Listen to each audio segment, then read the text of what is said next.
Antes do dilúvio, muitos acreditam que a atmosfera da Terra tinha uma grande camada de vapor d'água.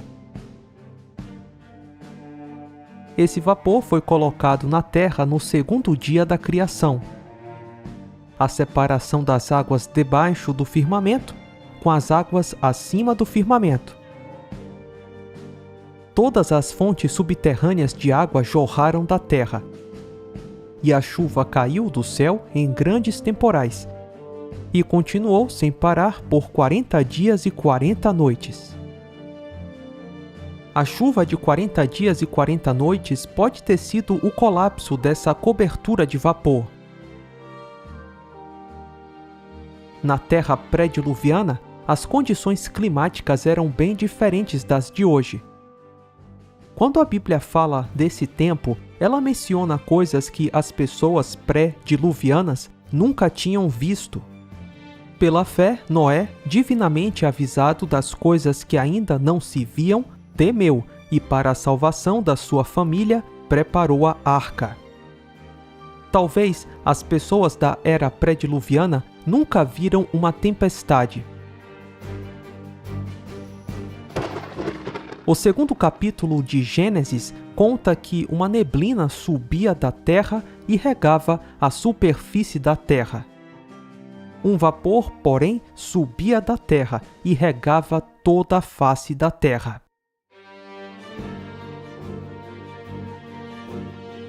E era assim que as plantas cresciam, mesmo sem chuva. Um fenômeno assim ainda acontece hoje quando a vegetação é regada pelo orvalho. A cobertura de vapor da Terra pré-diluviana nos protegia das radiações vindas do espaço.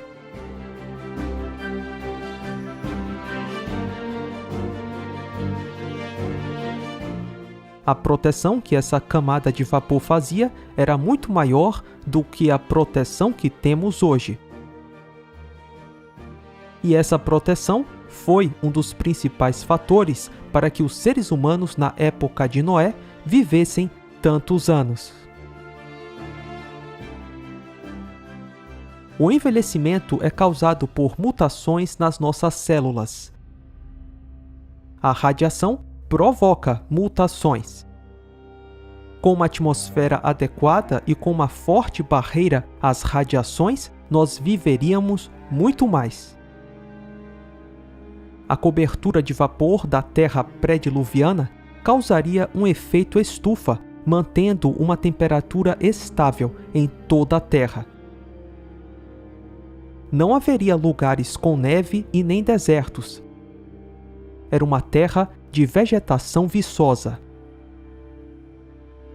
Na verdade, existem várias evidências que muitas plantas e animais tropicais viveram por toda a Terra, inclusive nos continentes dos polos.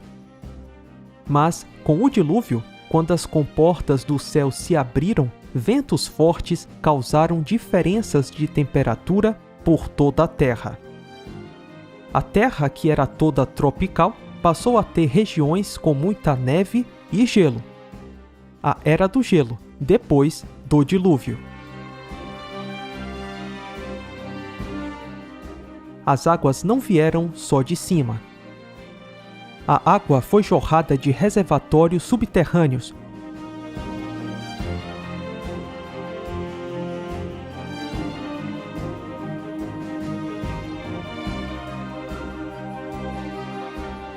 Enormes explosões expelindo rochas derretidas. As águas continuavam subindo e cobriram todas as montanhas da época, até que a chuva parou.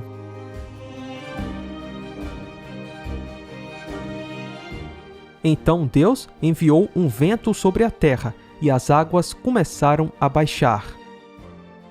Fecharam-se as fontes do abismo e as comportas do céu, e a chuva foi detida no céu. As águas, pouco a pouco, se retiraram da terra. Ao fim de 150 dias, as águas haviam diminuído. A formação das principais bacias oceânicas e a elevação das montanhas aconteceram nesse período. elevaram-se os montes, desceram os vales, até o lugar que lhes havia preparado. Puseste as águas divisa que não ultrapassarão, para que não voltem a cobrir a terra. Até pouco tempo atrás e durante muitos anos, o dilúvio de Noé era o principal paradigma da geologia.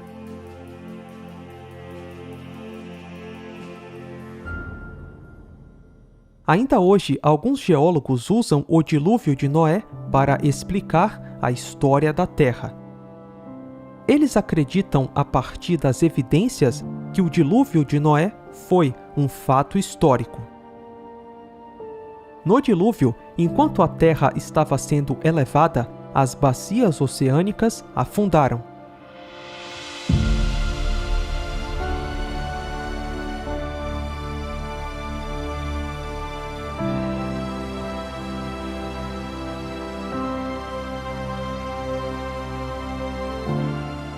As águas deixam marcas de níveis, como podemos ver nas beiradas de um reservatório que vai se esvaziando.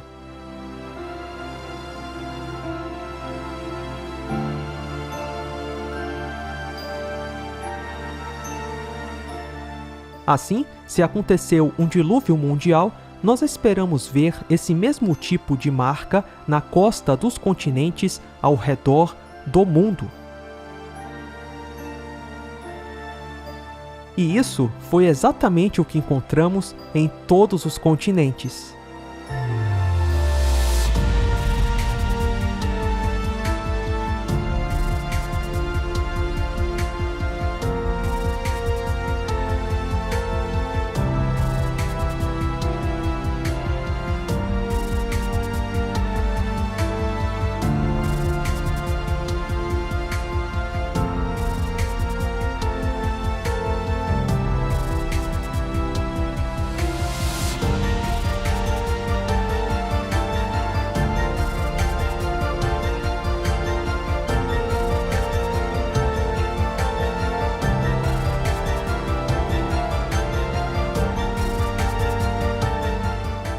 Esse mesmo efeito pode ser visto em vários lagos que represaram as águas do dilúvio.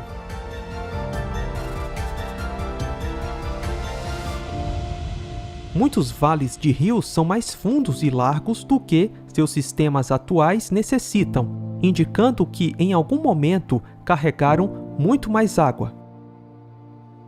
Na verdade, a maior parte da Terra está coberta com as águas do dilúvio. Mais de 70% da superfície da Terra está submersa por águas, em média a uma profundidade de 3 quilômetros.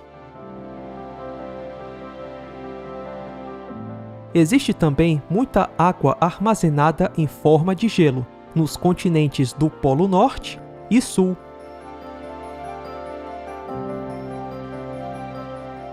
As águas do dilúvio ainda estão por aí.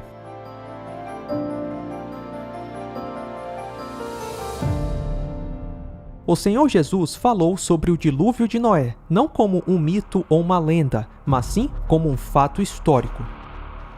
Como foi nos dias de Noé, assim também será na vinda do Filho do Homem.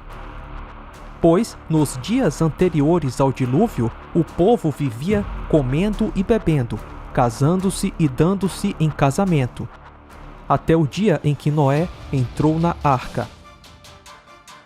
E eles nada perceberam, até que veio o dilúvio e os levou a todos. Assim acontecerá na vinda do Filho do Homem.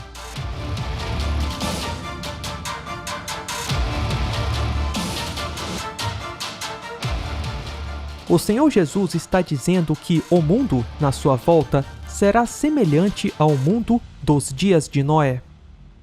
E o mundo, nos dias de Noé, não era bom. E viu o Senhor que a maldade do homem se multiplicara sobre a terra, e que toda a imaginação dos pensamentos de seu coração era continuamente mal. A terra estava corrompida aos olhos de Deus e cheia de violência.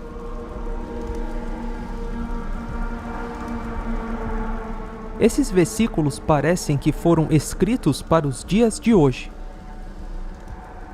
Toda maldade e corrupção que acontecem hoje trarão julgamento sobre o mundo, mais uma vez, assim como nos dias de Noé.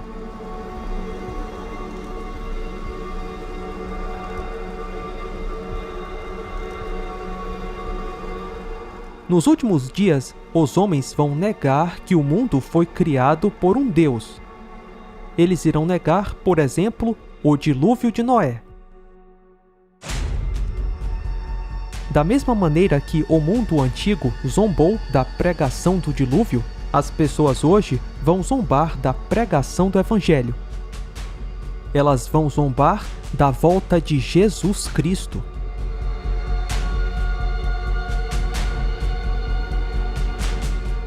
Pedro escreve: Ora, os céus que agora existem e a terra, pela mesma palavra, têm sido entesourados para o fogo, estando reservados para o dia do juízo e a destruição dos homens ímpios.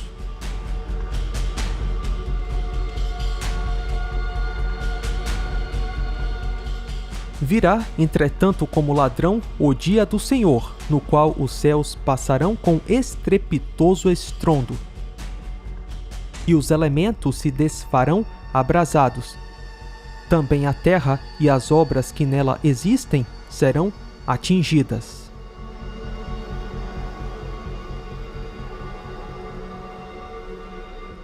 Deus não quer condenar ninguém. Ele quer que todos sejam salvos. Pedro continua: Ele é extremamente paciente para convosco e não quer que ninguém pereça, mas que todos cheguem ao arrependimento. Nos dias de Noé, Deus avisou por mais de 100 anos que iria mandar um dilúvio sobre a terra. Por 120 anos, Noé construiu a arca e pregou para o mundo antigo. Você acha que alguém ouviu o que ele disse? Nenhum de nós merece a salvação. A salvação é um favor imerecido. Todos nós somos pecadores. Todos nós fomos injustos e desobedientes a Deus. Porém, na cruz do Calvário, Jesus Cristo sofreu o julgamento de Deus e pagou o preço dos pecados de toda a humanidade.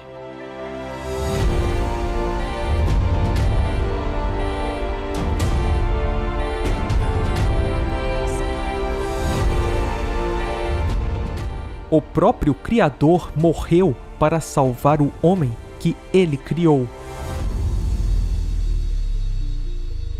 Quem ouve a minha palavra e crê naquele que me enviou tem a vida eterna e não entrará em condenação, mas passou da morte para a vida. A fé de Noé nas palavras de Deus o salvou. Ele precisou acreditar para ser salvo. E esse mesmo tipo de fé nas palavras de Deus pode te salvar.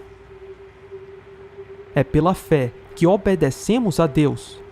Foi pela fé que Noé construiu a arca. Foi pela fé que Noé e sua família entraram na arca, mesmo quando não havia nenhum sinal de chuva. Noé e a família dele tiveram que passar pela porta da arca para serem salvos. Você e sua família também precisam passar por uma porta se quiserem serem salvos. Essa porta é Jesus, o Filho de Deus. Eu sou a porta. Qualquer pessoa que entrar por mim será salvo. No dilúvio de Noé, quem estava fora da arca morreu. Assim também é com Jesus. Quem estiver fora dele vai morrer.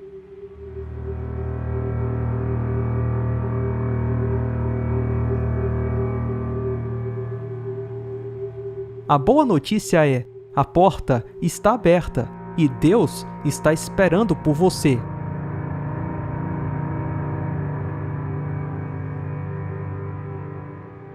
Mas lembre-se, a porta não estará aberta para sempre.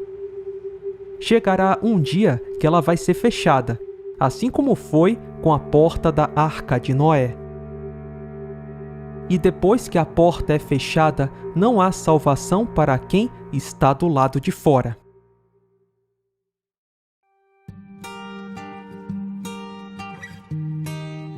Não perca essa oportunidade. Entre na porta, enquanto ainda é tempo.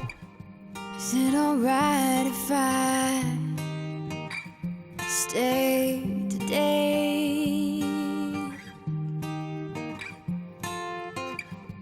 Is it alright if I stay today?